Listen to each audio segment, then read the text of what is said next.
Bien le bonjour, j'espère que vous allez bien. On est au début du mois d'août et vous commencez peut-être à avoir l'habitude maintenant.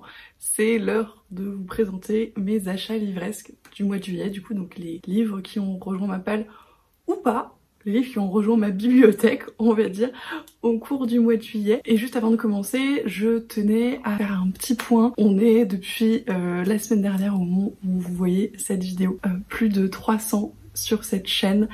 Et je tenais à vous en remercier énormément et à vous remercier notamment de l'accueil qui a été fait sur la vidéo sur les séries à terminer. Si vous l'avez pas vu, je vous la mettrai dans le petit, mais j'ai l'impression que tout le monde l'a vu. C'est juste trop bien. C'est une vidéo qui m'a pris pas mal de temps à préparer, à filmer, à monter, mais ça m'a fait très plaisir de la faire et ça me fait d'autant plus plaisir que ça a l'air de vous plaire. Donc c'est trop cool. Merci, merci pour tout, merci pour les nouveaux arrivants. Et du coup, pour fêter un petit peu ce nouveau cap franchi, je sais pas si vous avez remarqué en début de vidéo, mais j'ai un générique, si on peut dire, qui a été du coup créé par mon petit frère Zéphyr, qui finit ses études en dessin d'animation là cette année, et qui fait des trucs juste incroyables. Ce qu'il a fait là, c'est magique. Je trouve ça trop cool, j'ai un peu l'impression d'être une super héroïne ou je sais pas quoi. Franchement, ça me fait trop plaisir qu'il ait pris le temps de faire ça pour moi et je trouve le résultat, voilà, incroyable. Donc je vous mettrai tous ses réseaux sociaux, tous ses liens, etc. en barre d'infos si vous voulez aller voir ce qu'il fait parce que franchement, c'est trop cool. Et voilà, je suis trop contente de ce générique. Et du coup, on va arrêter de blablater parce que j'ai quand même pas mal de livres à vous présenter, donc je vous propose qu'on commence tout de suite.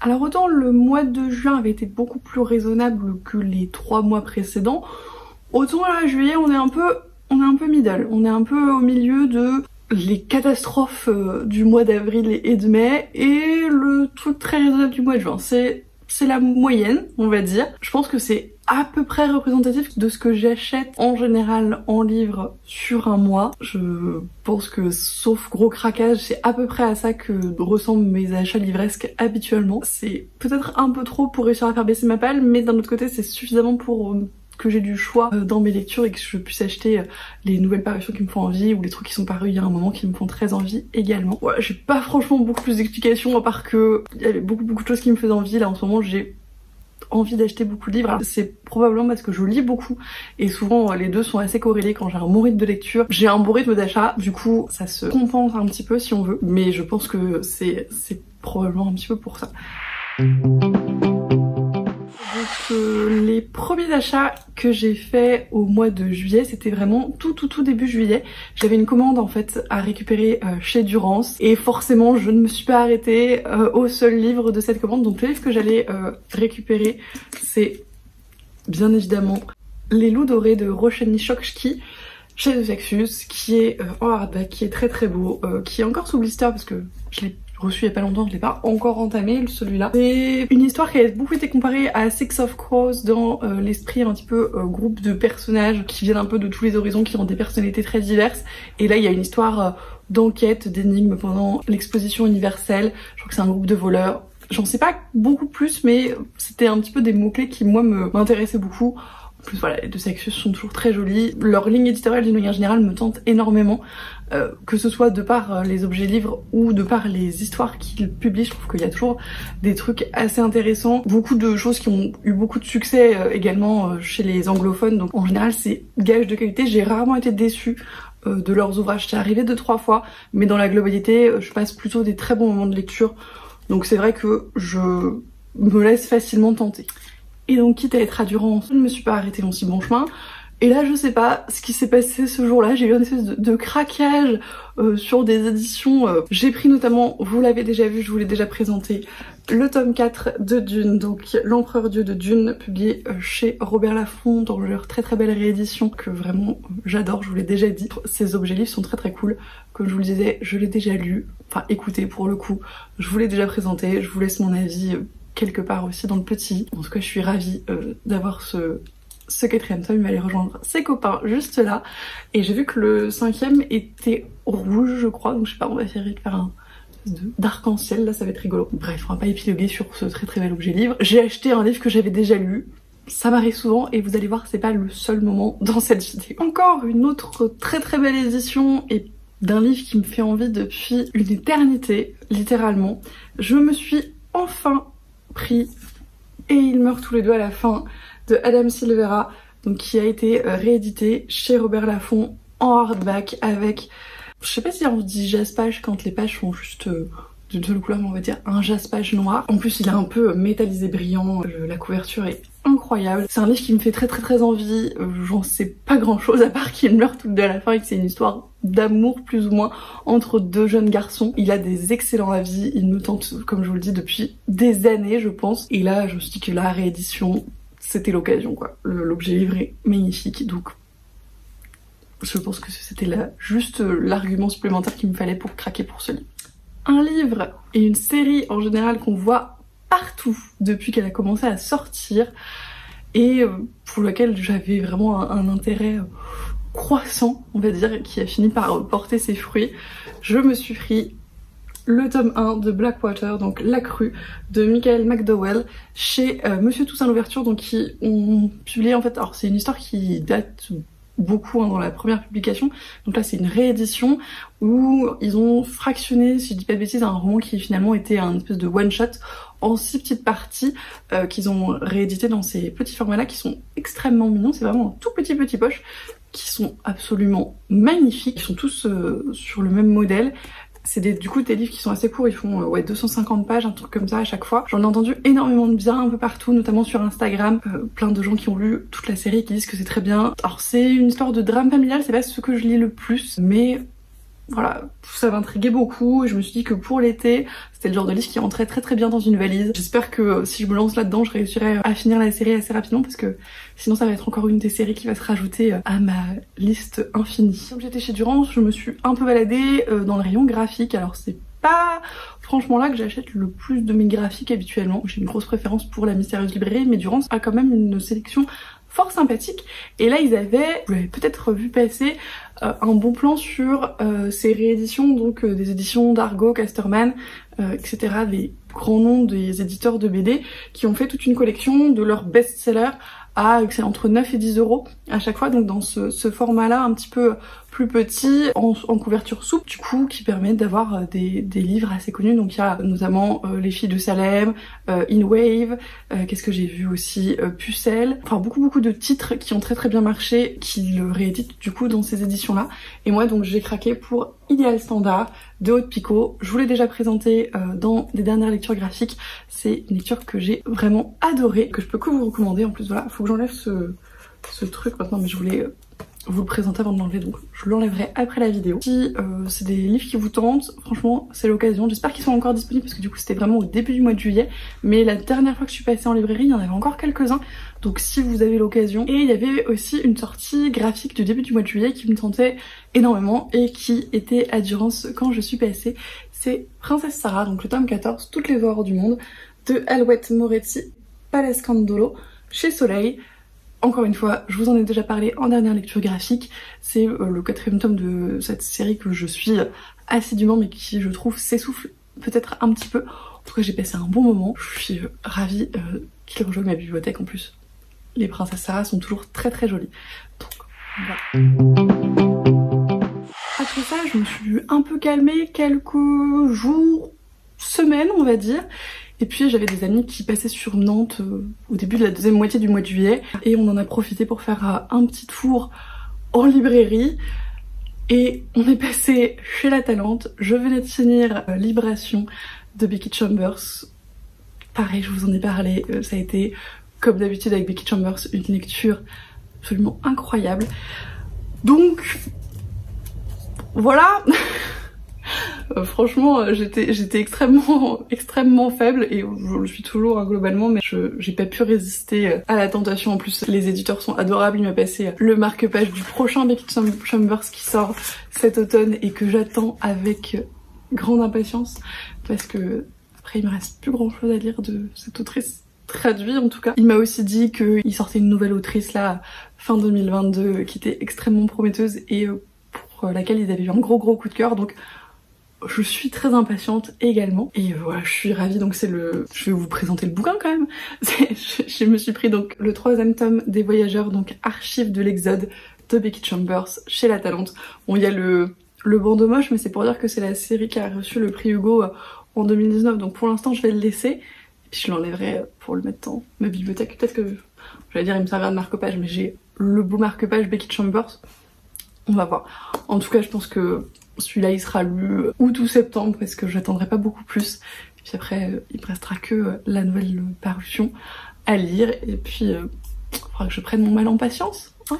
Mais pour me consoler un petit peu du fait qu'il me reste de moins en moins de Becky Chambers à découvrir, et parce que vraiment, après ma lecture de Libération, j'étais dans un état de faiblesse psychologique absolue. Après avoir résisté des semaines, des mois à cet achat compulsif, là, on va dire que c'est pas aussi compulsif parce que vraiment j'y ai réfléchi un petit peu. Je me suis pris l'espace d'un an, donc le tome 1 des Voyageurs, que j'ai déjà, hein, qui est juste là, mais qu'ils ont réédité en hardback dans un format collector qui est à tomber par terre. Franchement, je suis extrêmement fan. La couverture, elle est en soft touch, il y a un jaspage bleu sur les pages. Qu'est-ce que vous voulez que je vous dise? C'est une de mes autrices préférées, une de mes séries préférées, un de mes livres préférés du monde. Encore une fois, le très aimable éditeur de La Talente m'a dit qu'ils allaient sortir tous les livres des Voyageurs dans ce même format. Il m'a montré la couverture du tome 2, donc qui est à paraître, et qui est magnifique également. Donc je pense que, vous savez, je vais commencer une collection comme les Harry Potter. Je vais me prendre les Becky Chambers dans ces éditions-là et dans ces rééditions-là. Et puis voilà, moi je serais très heureuse de les avoir dans ces deux formats dans ma bibliothèque. C'est le principal, hein, voilà. Non, franchement, je suis trop contente d'avoir ce livre dans ce format parce que vraiment, ça a été une découverte tellement incroyable que j'ai envie de le célébrer en fait et d'en profiter pour avoir en plus des objets livres qui sont trop cool. Donc voilà, c'est complètement futile, c'est un livre que j'ai déjà lu. Voilà, c'est vraiment juste pour la beauté du truc et me dire que franchement c'est un livre qui pour moi veut vraiment dire quelque chose d'important. Mais clairement j'aurais pu m'en passer. On est d'accord ou pas d'ailleurs, je sais pas. Bref, je vais reposer ce livre et puis maintenant que je vous l'ai présenté, je vais pouvoir le mettre dans ma bibliothèque. Et le dernier livre que j'ai pris chez La Talente, pour le coup c'est un livre que je n'ai pas encore lu, mais ça ne saurait tarder. C'est un livre que je vous ai déjà présenté par contre dans ma vidéo sur les prix Hugo, puisque j'essaye de me tenir à lire tranquillement des prix Hugo. J'ai pris Journal d'un assassin, donc le tome 1 Défaillance Système de Martha Wells chez La Talente. J'ai fait un petit tiercé La Talente là dans leur librairie, j'étais très contente. Il est vraiment tout petit, je m'attendais pas à ça. C'est un prix Hugo, ça a l'air très chouette. Pareil, c'est une des autrices un peu phare de la maison d'édition, donc je suis très heureuse de la découvrir bientôt. Et alors là c'est pareil, c'est un autre achat qui n'a absolument aucun sens, aucune raison. En sortant littéralement de la librairie La Talente, il y a une bouquinerie en fait juste en face de la librairie et j'ai été mais vraiment littéralement happée par la devanture de cette bouquinerie où il y avait ce livre que j'ai déjà lu, que j'ai déjà dans un grand format assez joli, mais qui là était dans une édition que j'avais jamais vue. Je savais qu'ils avaient fait une édition collector de ce livre-là, mais je connaissais pas cette édition particulière.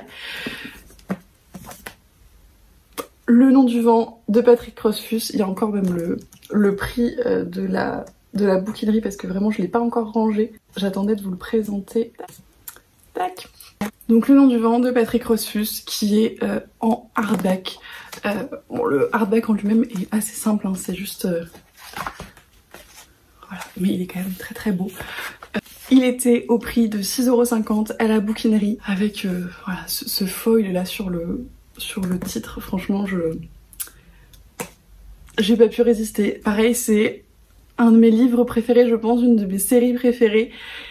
Et j'ai aucune excuse, je peux même pas vous dire oui, je t'ai fatiguée ou quoi. Non, juste, j'ai aucune excuse. Il m'a juste vraiment tapé dans l'œil et j'ai passé, sans vous mentir, 10 minutes à tergiverser avec moi-même en me disant non mais quand même je l'ai déjà, est-ce que ça vaut vraiment le coup et tout. Bon, finalement c'est la partie la moins raisonnable de moi qui a gagné, hein, très clairement, mais il est tellement beau. Voilà, donc Ce mois-ci, c'est le mois où j'achète des livres que j'ai déjà dans des formats magnifiques.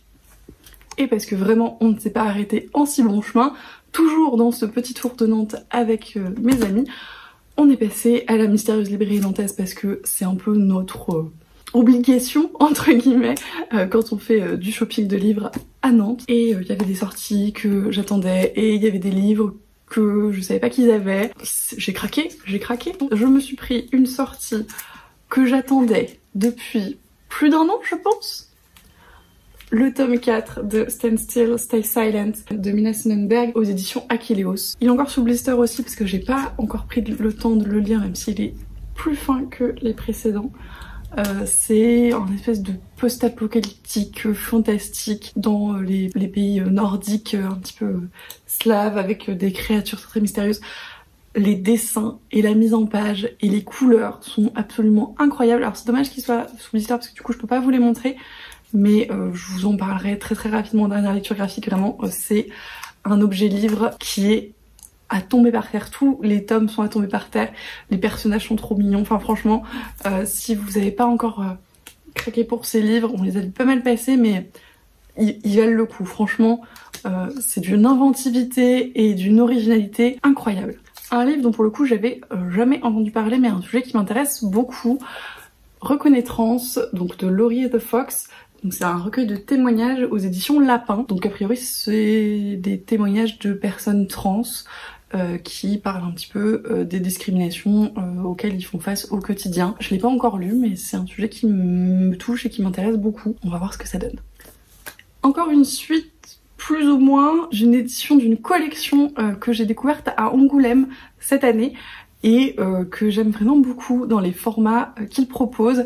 C'est Les merveilleux contes de Grimm, donc publiés aux Aventuriers de l'Estrange. Donc là j'ai pris Laurine et Laurindel de Maurizia Rubino. C'est le seul, je crois, qui me manquait de cette collection parce que j'avais pris tous les autres à Angoulême. J'aime vraiment beaucoup les dessins, j'aime vraiment beaucoup cette collection, ces objets livres.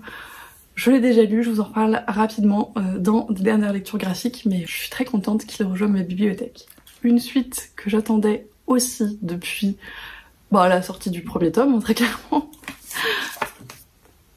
L'Or Olympus, le tome 2 de Rachel Smith chez Hugo, qui est magnifique, comme le premier tome, qui est incroyable. Ça c'est en relief, l'objet livre franchement est à tomber par terre, mais comme ce qu'ils avaient pu faire pour le premier tome.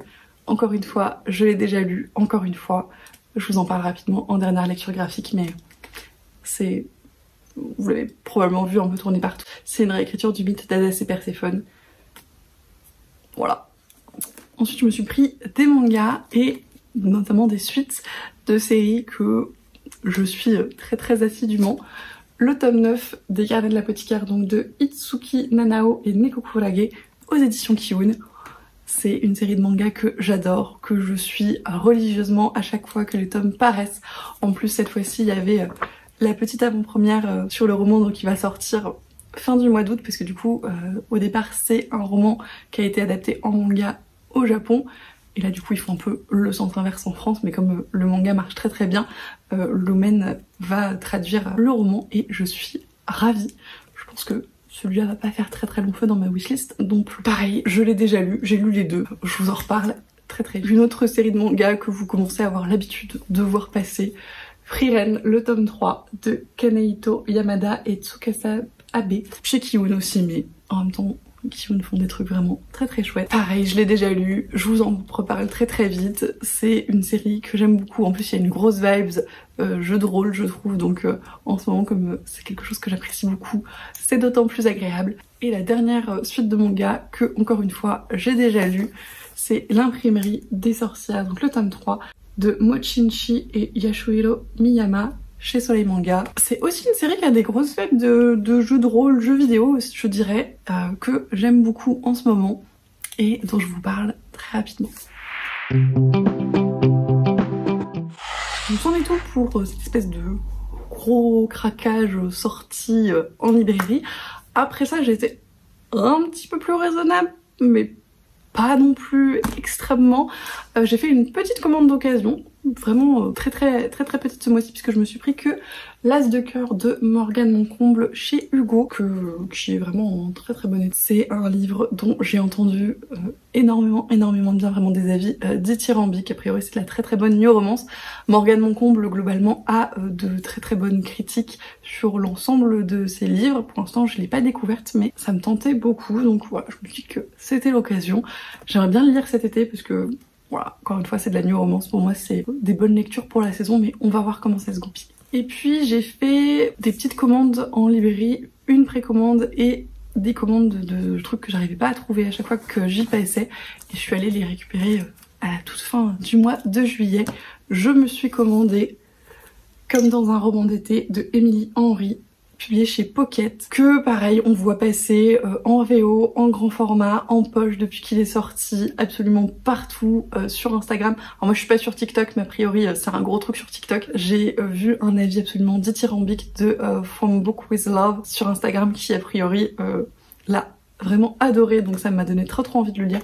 Encore une fois, c'est un livre qui crie lisez-moi en été, donc bah voilà, je pense que ce sera une très bonne lecture de vacances. Et un autre livre que j'ai commandé et qui à mon avis sera une très bonne lecture de vacances, c'est le tome 1 de Campus Driver de C.S. Quill, donc c'est Supermad chez Hugo.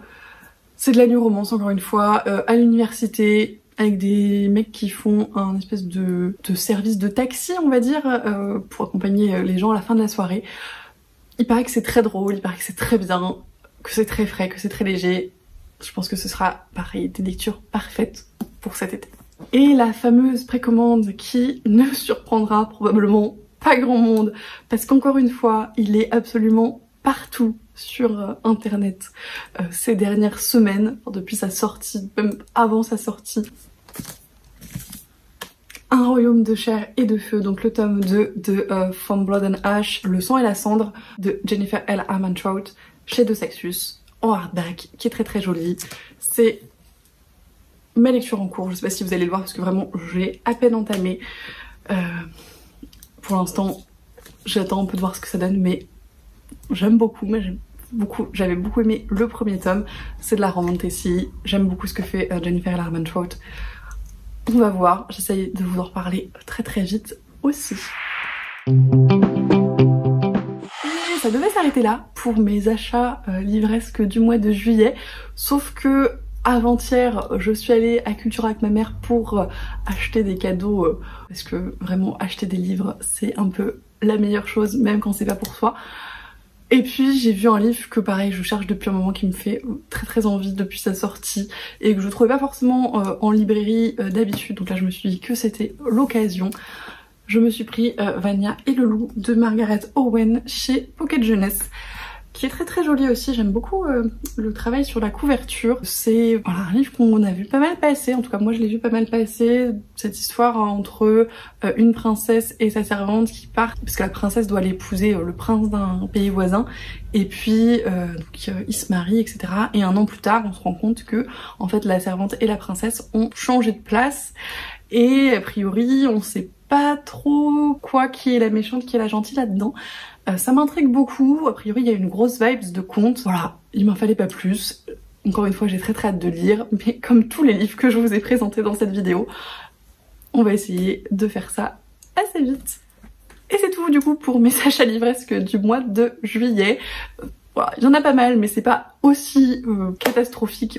Bon, catastrophique, c'est pas aussi impressionnant qu'au mois d'avril et au mois de mai par exemple, mais je suis très contente de tous les livres qui ont rejoint ma palle ou ma bibliothèque pour certains directement. Comme d'habitude, n'hésitez pas à me dire s'il y a des livres que j'ai présentés qui vous tentent ou que vous avez déjà lus. Si vous avez des avis dessus, je suis toujours preneuse. N'hésitez pas à me dire également s'il y a des livres qui ont rejoint votre palle ou votre bibliothèque ces derniers temps. Et encore une fois, je vous remercie d'être de plus en plus nombreux à me suivre sur cette chaîne, de tous vos retours et de toutes vos réactions aux vidéos. Franchement, c'est un plaisir. Comme d'habitude, je vous souhaite d'excellentes lectures et je vous dis à la prochaine!